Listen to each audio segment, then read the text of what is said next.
ఈ problem solve అవుతుందని మీకు ఏమైనా ఉందా ఐడియా?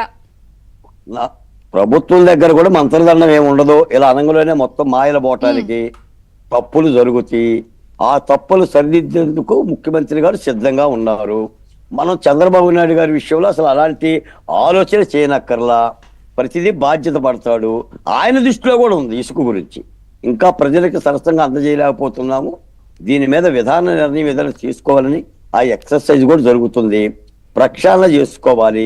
గత ప్రభుత్వం ఏదైతే ఇసుకలో చేసిన లోపాలనే ఈ ప్రభుత్వం ఎట్టి పరిస్థితిలో చేయకూడదు. తప్పనిసరిగా ప్రతి నిరుపేదకి ఇసుకను ఉచితంగా అందజేయలేకపోయినా కూడా సరసమైన ధరకైనా అందజేయాలి. సరసమైన ఇది ప్రభుత్వ పరిపాలన మీద చాలా ప్రభావితం చూపిస్తుంది. ఇప్పుడు 140 రోజులు అయింది ప్రభుత్వం వచ్చి. సరిదిద్దుకుంటుందనే నేను భావిస్తున్నా. ఇందా శ్రీనివాసరెడ్డి గారు కూడా ఆ ప్రయత్నమే చెప్పారు. తప్పనిసరిగా ఈ ఒక్క ఇసుకే కాదు మేడం, ఇసుక ఎమ్మెల్యేల విషయంలో కానీ, తప్పుల విషయంలో కానీ, వ్యాఖ్యల విషయంలో కానీ తప్పనిసరిగా గత ప్రభుత్వం చేసిన వాటికి భిన్నంగా ఈ పరిపాలన ఉంటుందనే భావించాం. అలాగనే ప్రజలను ఆదుకోవటంలో కానీ, సూపర్ 6 పథకాల అమల్లో కానీ, వీటన్నిటి అంశాల మీద కూడా, ఎందుకంటే ప్రజలు కొండంత కోరికల మీద ఉన్నారు. ప్రభుత్వానికి 140 రోజుల పరిపాలన కూడా అయ్యింది. మళ్ళీ ఇప్పుడు చంద్రబాబు నాయుడు గారు ఢిల్లీ వెళ్ళారు.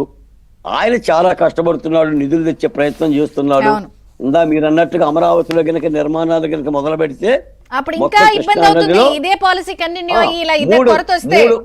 మూడొంతులు ఇసుక మాకే కావాలి. అవును, నేను అనేది ఇన్ఫ్రాస్ట్రక్చర్, రోడ్లు, ప్రాజెక్టులు, పోలవరం, అమరావతి ఎన్ని స్టార్ట్ అయిపోతే అప్పుడు ఇలాంటి ఇబ్బందులుంటే సామాన్యుడో పక్కన, ఈ గవర్నమెంట్ పనిలో పక్కన అంటే ఇంకా ఎంత ఇబ్బంది అండి?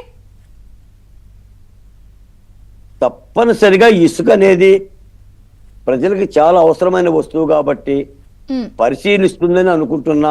మీరన్న ప్రతి ఒక్క లోపము ప్రభుత్వం దృష్టికి తీసుకెళ్తుంది. మనం కూడా కావాలని నిందలేసే వాళ్ళం కాదు. అదే ఇక్కడ మనం నిందలేయటం కాదు, లోపాలను ఎత్తి చూపిస్తున్నాం. నింద వేరు, లోపాలు ఎత్తి చూపించడం వేరు. లోపాలని సద్విమర్శన చేస్తున్నాం. ఉంటే పరిశీలించుకుంటారు, సరిదిద్దుకుంటే బాగుంటుంది. ఎందుకంటే ఆ ప్రభుత్వ క్షేమం కోరుకుంటున్న వాళ్ళం కాబట్టి. ఈ ఒక్క అంశమే కాదు, నేను అనేది ఏంటంటే ఏ అంశం మీద వచ్చినా, ఎలాంటి ఆరోపణలు వచ్చినా కూడా గత ప్రభుత్వానికి ఈ ప్రభుత్వానికి వ్యత్యాసం ప్రజలకు తెలియాలి. అలా తెలియకపోతే ఇబ్బంది.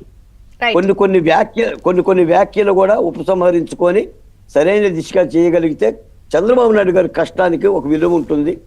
మళ్ళీ తిరిగి వైసీపీ పరిపాలనకి సూది మనంత స్థానం కూడా ఇవ్వకోకుండా ఒక ఆస్కారం ఉంటుంది. ఎందుకంటే ఈ ప్రభుత్వం ఉండాలి, ఇది 10 ఏళ్ళు ఉండాలి, 15 ఏళ్ళు ఉండాలి, 20 ఏళ్ళు ఉండాలి. ఆ దిశగా ఉంటేనే ఈ రాష్ట్రం దేశం గర్వించే విధంగా అభివృద్ధి చెందుతుంది. తప్పనిసరిగా ఆ దిశగా ప్రభుత్వం అడుగులేస్తుందనే